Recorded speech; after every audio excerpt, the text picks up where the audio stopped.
Hey, welcome to the BeBetter Podcast. It is a pleasure to be here. I'm excited to be on, to be honest with you. Glad to be here. So, BeBetter is not a place to be perfect. BeBetter is a place to improve. And the truth is, we all got room to improve. So, thank you for joining me. If you're looking at the headline, today is this weekend, not today, that'd be bad. This weekend is my 17-year wedding anniversary. Been together with my beautiful wife, 17 years married, 21 years together. And I thought as I, start to get this ball rolling with the podcast, that I'd share some best practices that I've had. I'm at no means an expert to being married, but 17 years says something. So I'll just share some of the stuff that's worked for me. One, I, I'm only better because of my wife. Leticia is a amazing person. If you know her, it's an understatement. Like, she is so considerate, so loving. She's one of the type of people that once you're in, you're in. And those of you who are my friends who are listening, you know what I'm talking about. She's a ride or die. She's willing to do just about anything for the people that she considers her closest people. And I know for her, she's done some stuff for me that just didn't make sense. As you get familiar with me, you'll see um, you start asking yourself questions about certain people in your life, and for me, it was really interesting that how she stepped up in moments of my life before we were even married and did the things that she did for me that nobody else in my life had ever done. And I didn't have a part of my story, as we all have our origin stories, our histories, our childhoods. Part of my story is my biological father was who was in the picture. He died when I was 1 years old. My mom remarried, and my stepdad was in the picture, and my stepdad had his kids, and I think he tried his best, but it's he didn't.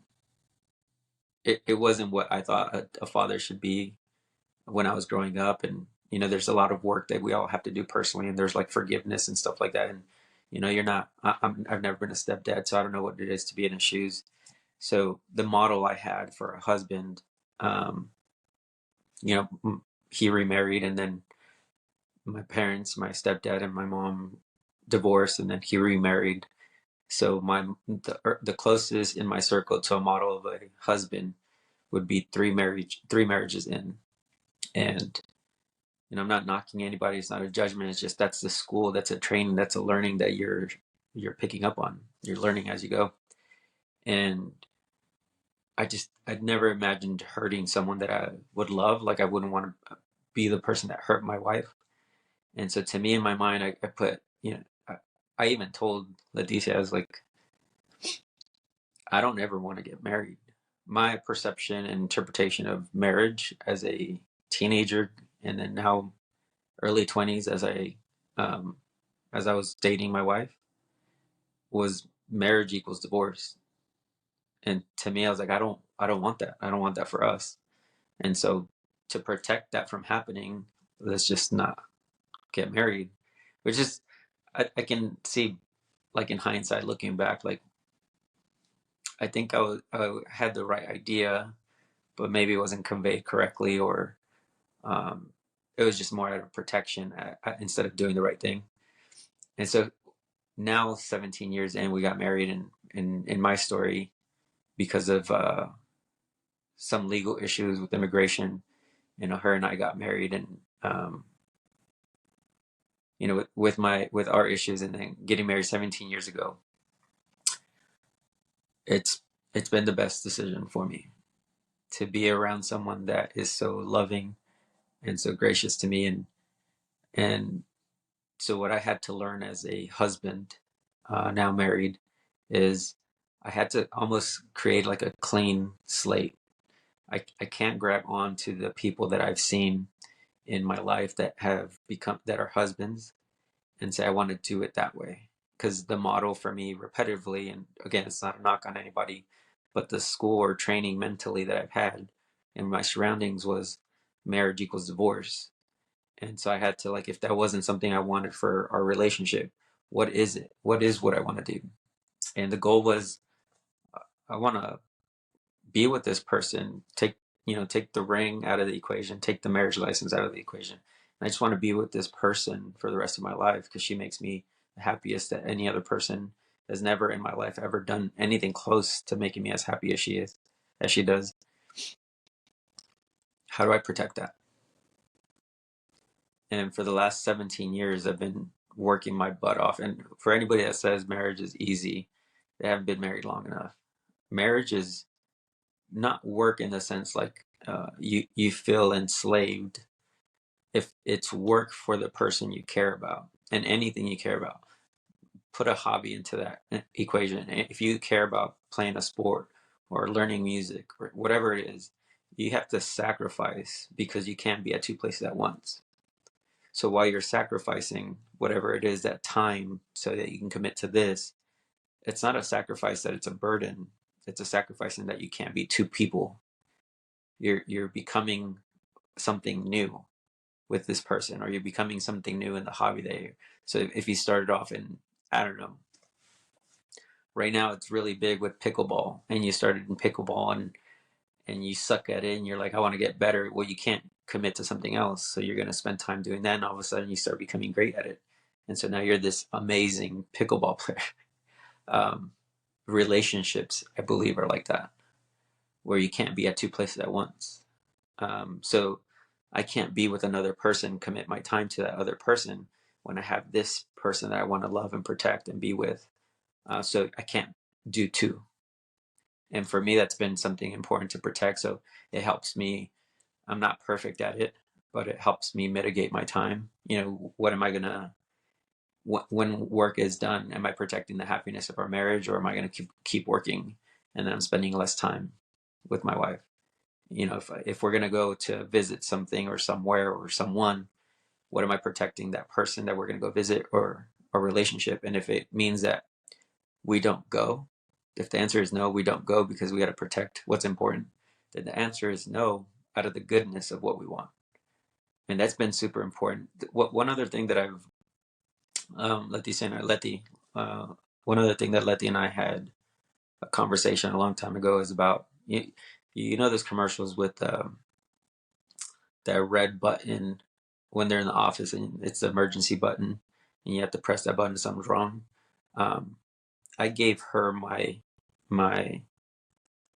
the button in my life that if she were to do something or say something, it would tip me over. And that hot button that was an issue for me.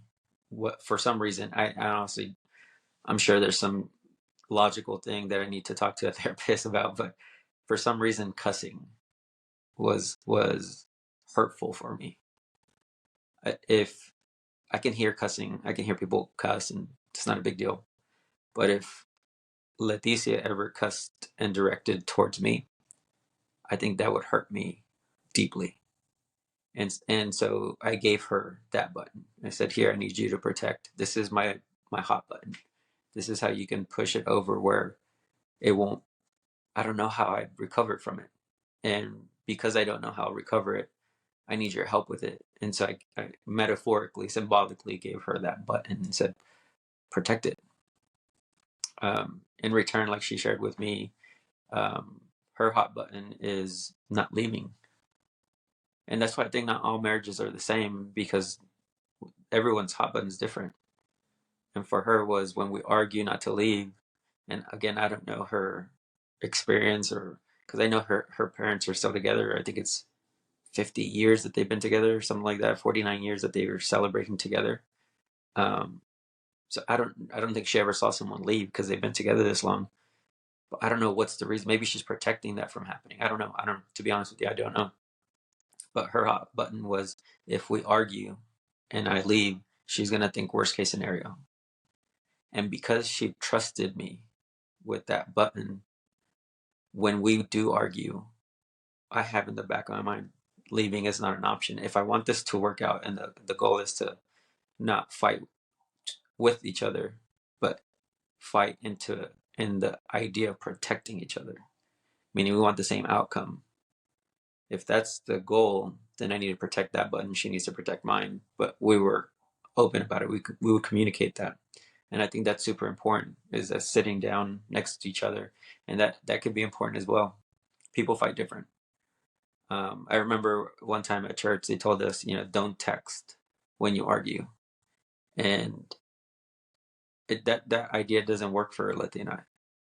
Sometimes we do text it out because we have to sit with the words that we're going to write out. Again, because the idea is to protect the marriage. We have to sit with the words we're typing out and see if they make sense. And for me and for us, that was important. Now, we don't do that every single time. We don't text it out every single time. But some other stuff that we would do is um, we would sit shoulder to shoulder instead of face to face. And that might sound dumb, but the idea is just what's ingrained in your mind. We don't understand the depths of our own brain sometimes. And to me, when you're standing in front of each other, when there's tension and argument, it reminds me like of a boxer or MMA where you're, put up your dukes, you're in front of each other, and the outcome is to win, not to protect the marriage. And so sometimes or often when we do get into that position of arguing or disagreement, let's sit next to each other, because the outcome is, again, protect what's important, protect the marriage. And so let's sit side to side and see what the best approach is going to be, or what's the goal, or how do we put a plan together to protect this. Now, I say this all in after 17 years of doing this. I didn't start this way. It definitely didn't. It wasn't easy in the sense that, like, you are now roommates with someone, because that's when you start living together, when you're married and you're living together, not only are you intimate, but now you also have the responsibilities of a roommate. And what are the hot buttons for each other? I remember one time, um, being a young dumb man. um, it was never important for me to have my shoes picked up off the living room after getting home from work. It was never an issue. It was never a big deal for me. But for some reason, that was Letty's pet peeve. And for years, I didn't do that. And I would see her, I don't know if it's anxiety but it was a pet peeve that eventually I was like, you know what? It's not that big of a deal for me. Let's go. I'm going to just pick it up. I'm going to be intentional about not leaving my shoes here, and made a mental plan. And I think it's those little things. And I think we all have like our thresholds or our trauma, to be honest. We all have trauma of our childhood. Um,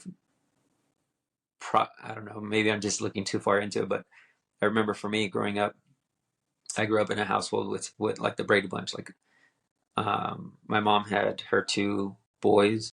My stepdad had three kids of his own. And then my mom and stepdad had one child together. So collectively, between the six children and then the parents, that's eight people in the household. Um, I remember as a kid hating washing the dishes. It just, and like we all have chores, but I remember that chore for some reason really bugged me. Um, and then now living with my wife and slash roommate, um, I didn't want to do them. That's the truth. I didn't want to do. And I remember um, uh, an argument that we had, and she was telling me, "I want you." She was telling me, "I want me. I want you to want to wash the dishes." And that sounded. I laughed when she said that because it sounded so absurd in my mind. Like I said to her, "I will never want to wash the dishes. I'll wash the dishes, but I will never want to wash the dishes."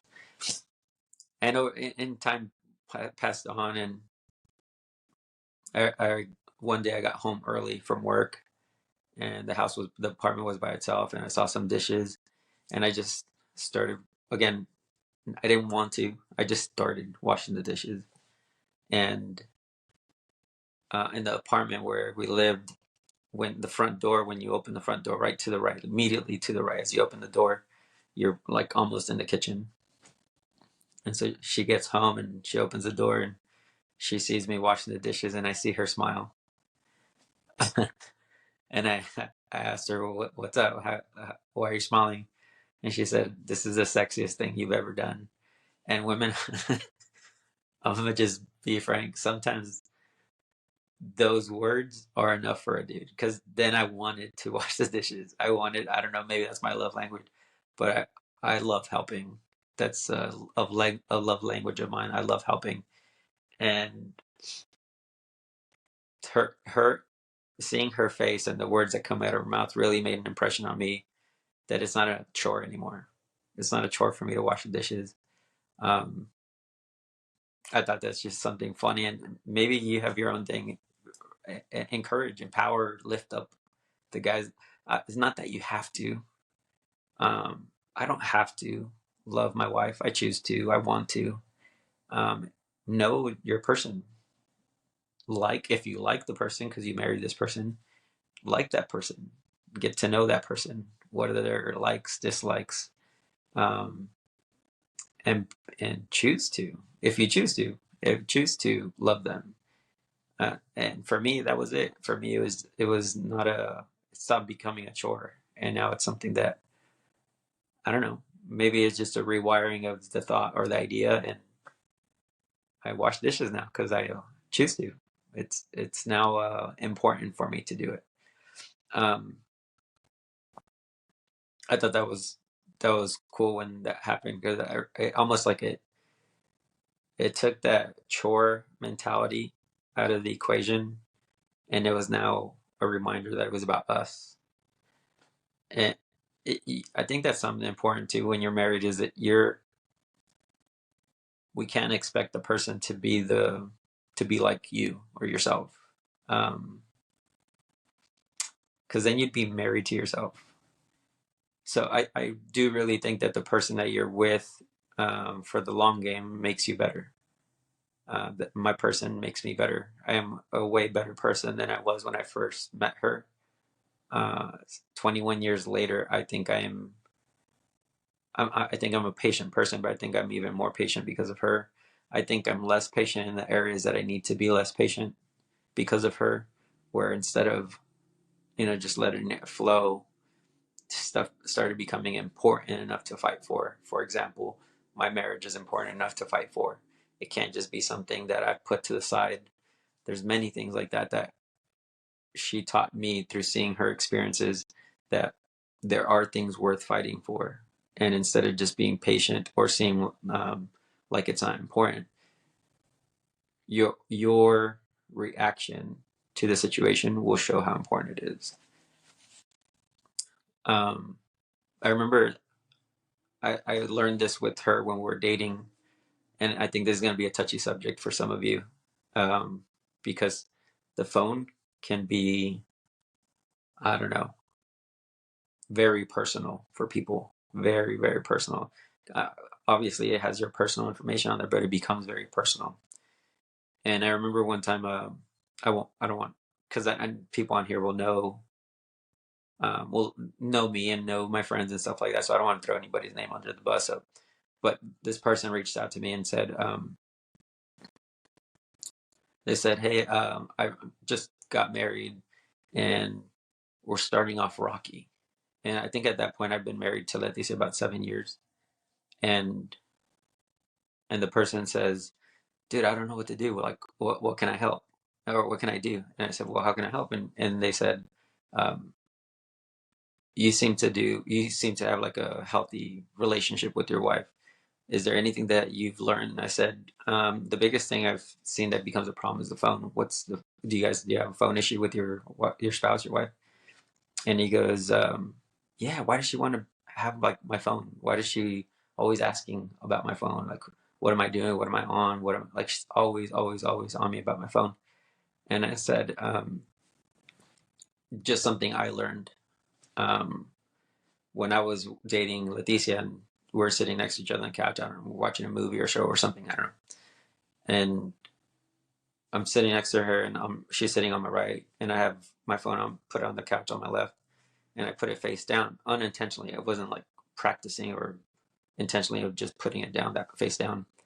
And then she's, because if you know Leticia, she is, it's one of the qualities I love about her. She don't beat around the bush. She said, why is your phone facing down?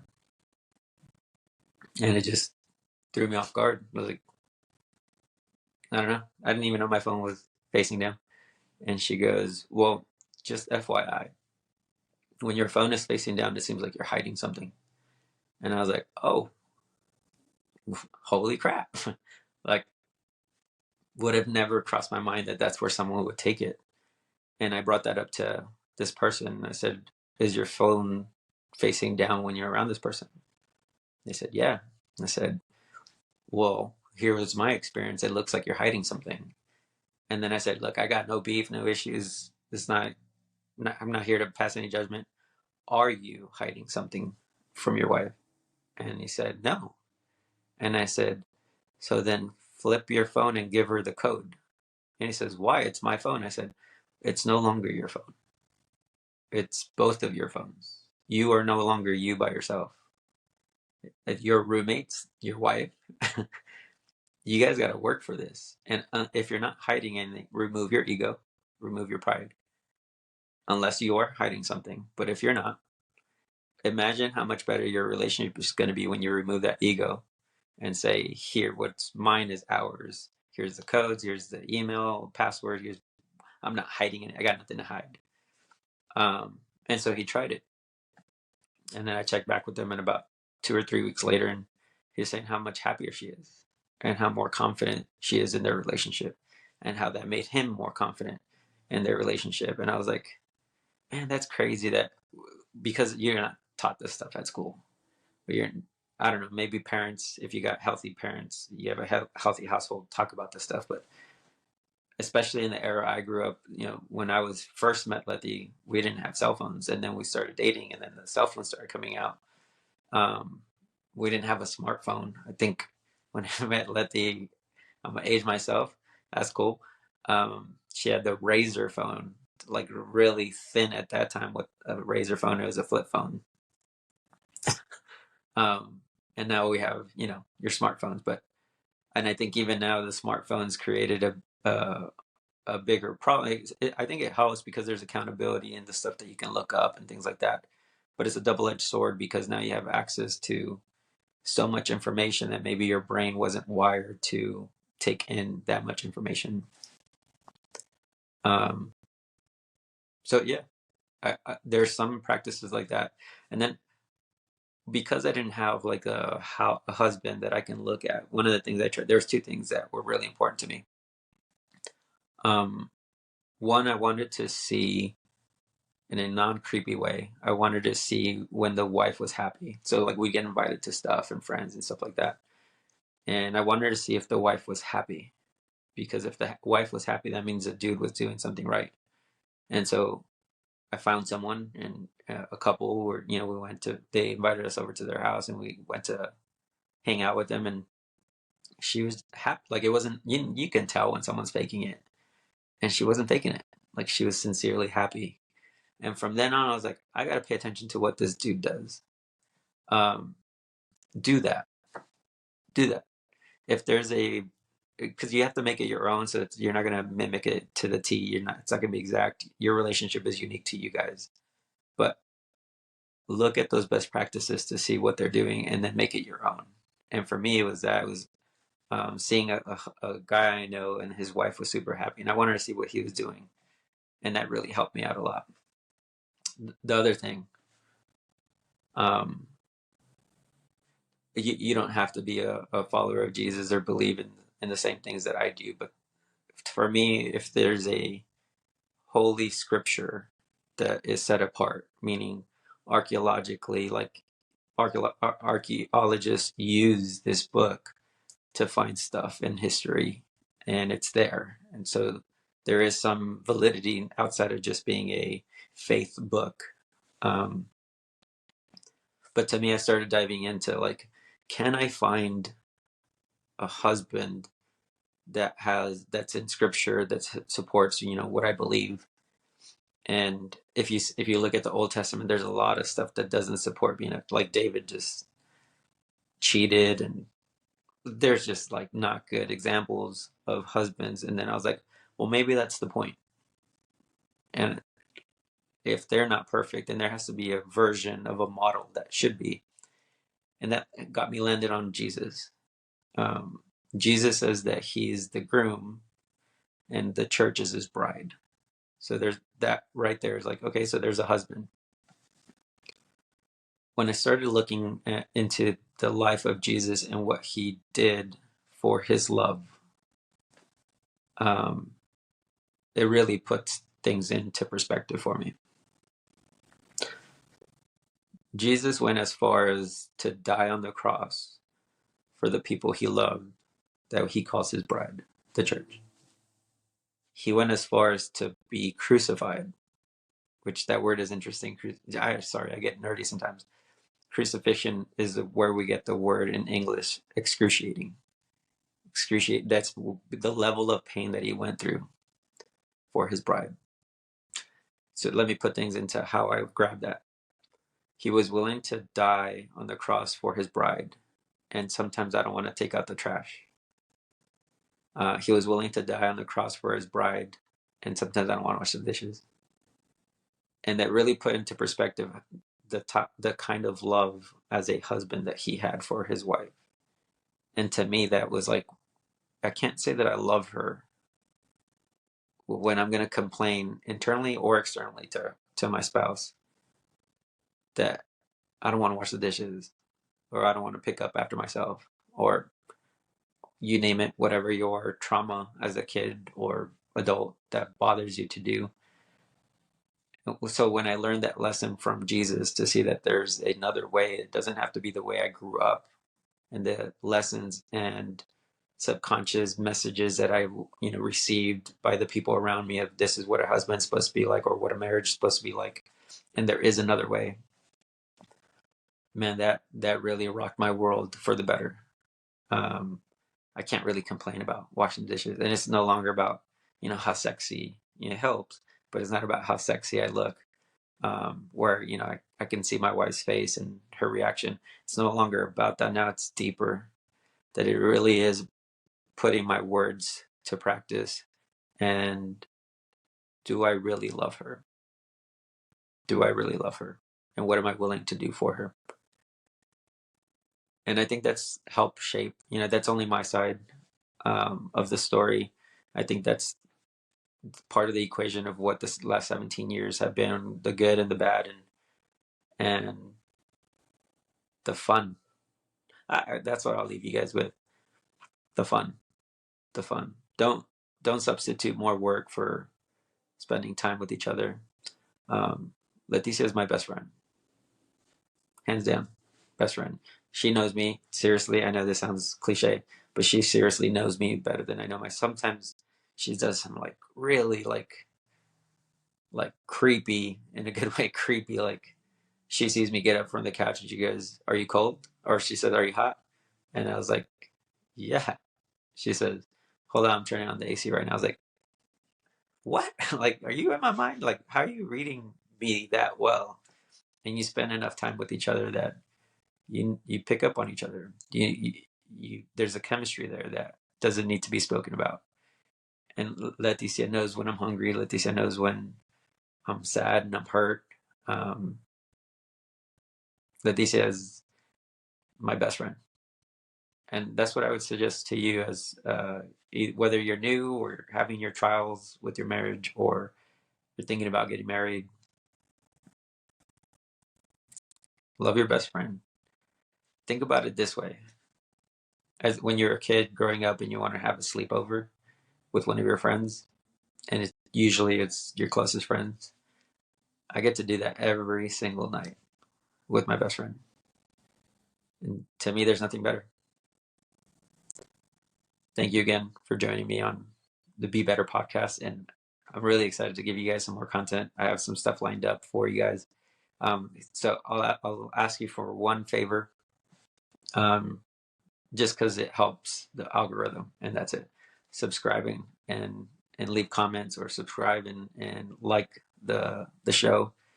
It'll really help get to people that I don't know. Because to be honest with you, as you might already know, starting a podcast or launching a podcast or rebranding your podcast, typically it's like a small business.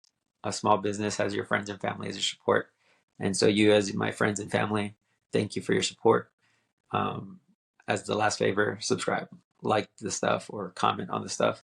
And it gets people that I don't know, that I've never met, to jump in and hopefully bring value into their lives as well, if you think this is valuable to you.